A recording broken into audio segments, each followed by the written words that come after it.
We're learning to play the clown and the ballerina from the Trinity Grade 3 syllabus. As the piece, the name suggests, you've got a clown and a ballerina.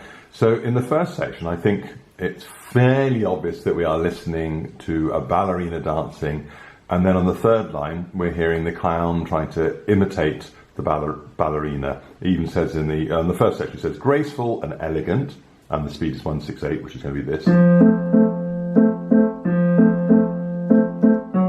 That sort of speed. And then on bar 9, it suddenly says clumsily with strong accent, so that's like the clown. And then at bar 17, it switches back to the ballerina. So it's that sort of thing going on there. So you just try to have those images in the back of your mind will help you playing the piece a lot. Right, let's look at the first section, which is the ballerina. Those just the first two lines. We've got a nice waltz thing going on.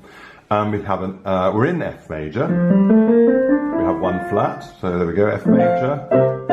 And we've got an F major chord. And you play the F, and then you add the rest of the F chord. Now it's very tempting to go, but it's not quite like that. It's going to be a held F, and then don't play the next F because it's tied. So it goes 1, 2, 3, rest, 2, 3, 1, 2, 3, rest, 2. So that's your first line. Then everything moves up to a semitone to give you a G flat major chord. That's the same as an F sharp major chord. It just happens to be G flat major this time because it's written with flats instead of sharps. Nice and easy to play, it's that. Now you could use your little finger, but they're suggesting to use your fourth and your second. I think the idea is that you're going to move like that and back to the F there. So that's your first two lines. So let's try the whole thing. You can try it with me if you like. So you've got your F chord ready. 1, 2, 3. Rest.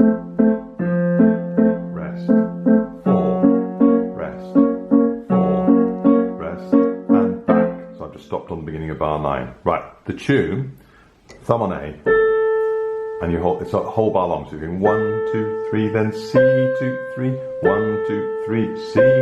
So this is smooth and legato, then you release and you do it again. Use your second finger because then you're set up to go.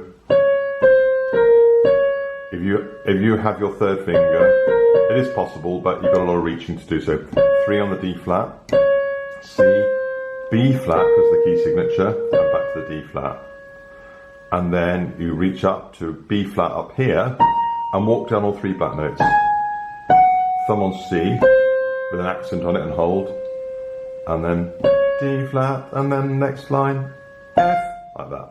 So it's A, C, A, C, 3, 2, 1, 3, ba, ba, ba, ba, da, dum, 4 finger and F. No repeats now for the exam, okay? So if you're performing it in a concert, you repeat those lines, but here we're just going to do it once.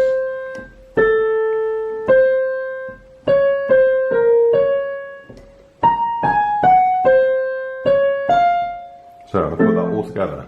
So this is what we got. So we've got, I'll slow it down.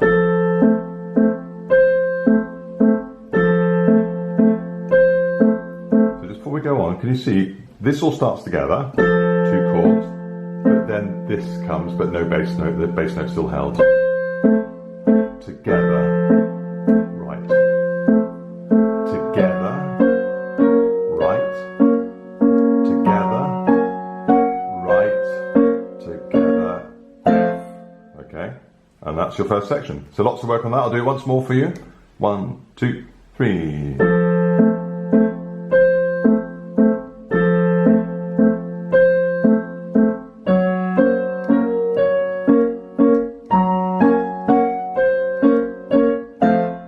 Notice I'm making it nice and clear where the phrases end. So this is a phrase.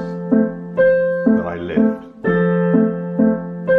Then I lift. Then I lift. Lift on the end. Little lift. So lots of work on that, and then you'll be ready to move on to bar